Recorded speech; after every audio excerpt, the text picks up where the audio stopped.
Assalamualaikum warahmatullahi wabarakatuh. We're from a group in Stylistics Class B.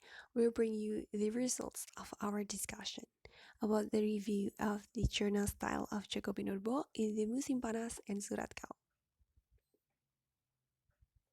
First, here's a summary of the journal. Journal entitled Style of Joko Pinurbo in Musim Panas and Surat, stylistic analysis explains the use and the comparison of style input booms. It was written by Faradila Nurbiati. The writer's reason for choosing Musim Panas and Surat is the long-time distance of writing. The first poem was written in 1985 and the second poem in 2013. In the discussion, the writer divides that into three sections: sound style, word style, and sentence style.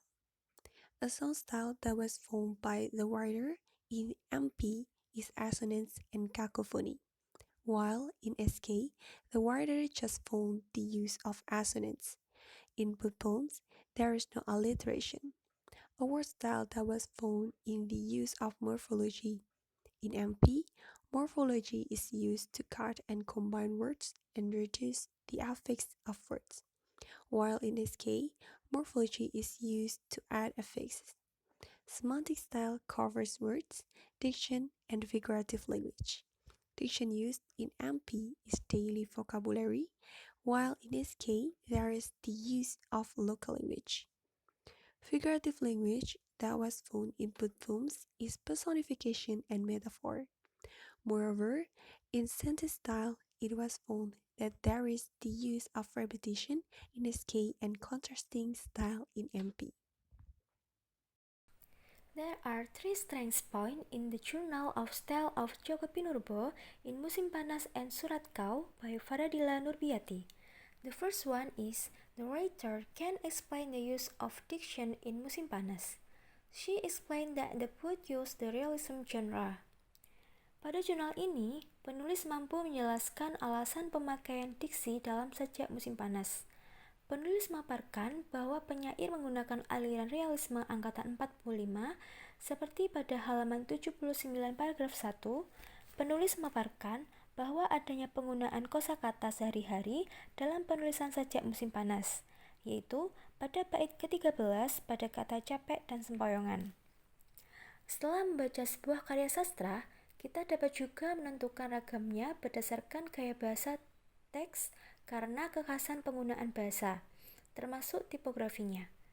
Gaya bahasa sebuah karya juga dapat mengungkapkan periode, angkatan, atau aliran sastranya. Misal, kita dapat mengenal gaya sebuah karya sebagai gaya egaliter atau gaya ragam. Kita mengenal gaya realisme dalam karya yang lain atau bisa disebut juga sebagai gaya aliran. Dan sebuah karya kita perkirakan terbit pada zaman balai pustaka dengan memperhatikan gaya bahasa yang disebut sebagai gaya angkatan. The second one is the writer designed the research by grouping and comparing directly two poems in her analysis, and it is appropriate with stylistic theory. Penulis dapat mengelompokkan secara terstruktur sesuai teori stylistika yang dikaji, yaitu dengan mengelompokkan sesuai unsur-unsur dari bahasanya, yaitu gaya bunyi, gaya kata, dan gaya kalimat. The third is the writer's explanation about the material is clear and she quotes some knowledge from the expert. Jadi, pada jurnal ini, penulis dapat memberikan penjelasan secara rinci terhadap materi yang akan dibahas.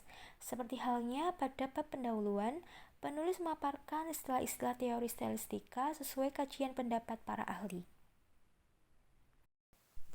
Weakness point atau kelemahan yang terdapat dalam jurnal. The first is the lack of explanation about the use of Javanese in the poet's diction. The writer should explain more about the socio-cultural aspect in stylistics. Jadi poin kelemahan yang pertama yaitu kurangnya penjelasan mengenai penggunaan diksi yang berbahasa Jawa. Sebenarnya penulis bisa menjelaskan lebih mengenai adanya aspek sosial budaya yang mendasari atau melatar belakangi penggunaan diksi berbahasa Jawa tersebut sesuai dalam kajian stilistika. seperti dalam jurnal Cultural Stylistics yang ditulis oleh Burhan Nurgiantoro. Dalam jurnal tersebut, penulis menjelaskan bahwa terdapat aspek sosial budaya yang melatar belakangi penggunaan diksi yang berbahasa daerah, seperti halnya berbahasa Jawa seperti contoh dalam sajak tersebut. Dan penggunaan diksi yang berbahasa daerah tersebut mempunyai fungsi bukan hanya untuk aspek keindahan, akan tetapi juga sebagai penguat muatan makna yang terdapat dalam sajak tersebut. And then the next is the lack of explanation about the focus of background study that underlies the differences between poems writing with a long distance time. It can be better if the writer illustrates more about the influence of time and culture. Untuk kelemahan yang kedua yaitu kurangnya penjelasan mengenai fokus latar belakang penelitian yang mendasari perbedaan antara penulisan kedua puisi yang ditulis dalam perbedaan rentang waktu yang cukup lama. Sebenarnya penulis bisa memaparkan lebih mengenai adanya aspek zaman atau mungkin aspek budaya yang melatar belakangi perbedaan dalam penulisan kedua puisi tersebut. Seperti dalam jurnal Unsur-unsur Stilistika dalam Puisi Tiongkok Era Dinasti Tang karya Li Bai yang ditulis oleh Ong Mia Farao Karsono. Dalam jurnal tersebut, penulis memaparkan terdapat faktor zaman yang mempengaruhi penulisan sajak, di mana dalam penulisan sajak tersebut ditulis pada zaman teknologi belum secanggih pada zaman ini. Jadi penyair banyak menggunakan alam semesta sebagai perumpamaannya. Next, there is no explanation about poem's meaning in the journal. The writer should clarify it like in the journal analisis penggunaan gaya bahasa pada puisi-puisi karya Fadlizon. Kelemahan yang ketiga yaitu kami tidak menemukan adanya pemaknaan puisi atau sajak seperti yang dicontohkan dalam analisis penggunaan gaya bahasa karya Fadlizon. Next, there is an incomplete discussion in the personification section on page 79.24 until 25 haven't been stated clearly. Untuk kelemahan yang keempat yaitu kelompok kami menemukan adanya penjelasan yang kurang dalam poin 24 dan 25 di halaman 79, di mana dalam halaman tersebut menjelaskan mengenai kiasan personifikasi. Sebenarnya untuk poin 24 dan 25 sama dengan poin 22 dan 23, yaitu merupakan kiasan personifikasi, akan tetapi penulis tidak menjelaskannya di dalam jurnal. The next position.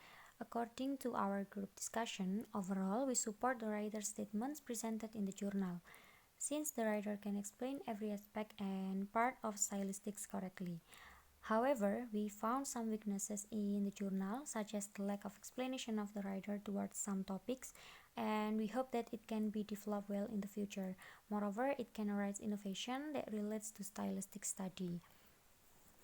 Untuk posisi kelompok sesuai dengan diskusi kelompok kami, yaitu secara keseluruhan kita mendukung seluruh pembahasan yang terdapat dalam jurnal karena pembahasannya sudah sesuai dengan kajian stilistika, akan tetapi kita menemukan beberapa kekurangan, yaitu seperti kurangnya penjelasan yang detail mengenai beberapa informasi yang harus dimuat di dalam jurnal tersebut.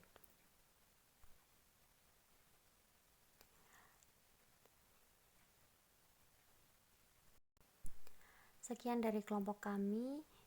Mohon maaf apabila terdapat kekurangan dalam penjelasan yang kita paparkan. Terima kasih. Wassalamualaikum warahmatullahi wabarakatuh.